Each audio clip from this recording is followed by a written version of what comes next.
The number you are trying to call is currently not reachable. Please try again later.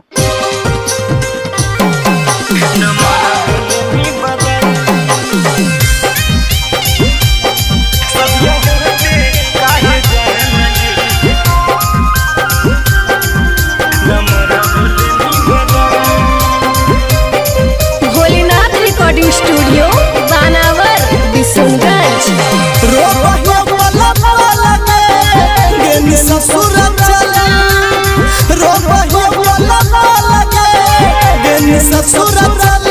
सदिया होते काहे जानेंगे number बोले नहीं बदल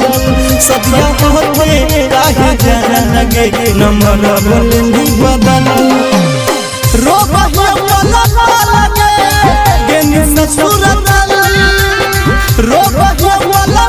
लगे गेनी ससुरत सदिया होते काहे जानेंगे नंबर बोले नहीं बदल सदिया होते काहे जानेंगे नंबर बोले नहीं बदल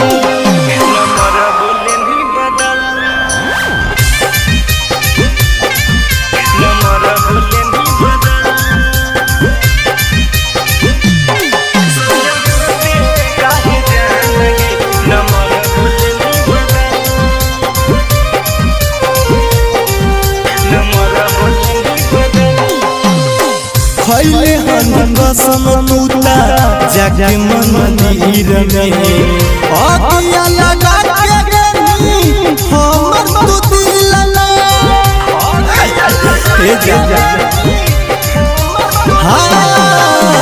खैले हन कसम तूता जाके मंदिर में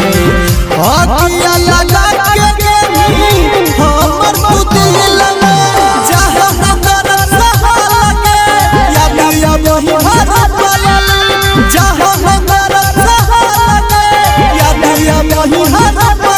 सदिया होते काहे जानेंगे नंबर बोले नहीं बदल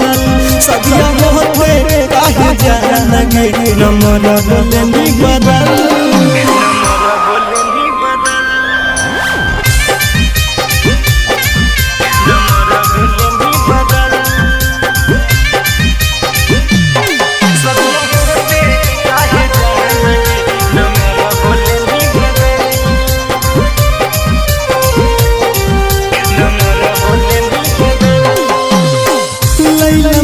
जैसन करो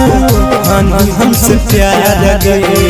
भूल गए हमारा तू मिलत बातार गए भूल गए लैला मजनू जैसन करो हानि हमसे प्यार गए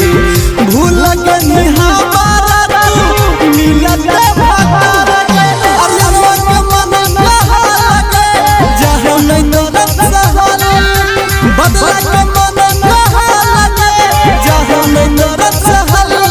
सदिया होते काहे जानेंगे नंबर बोले नहीं बदल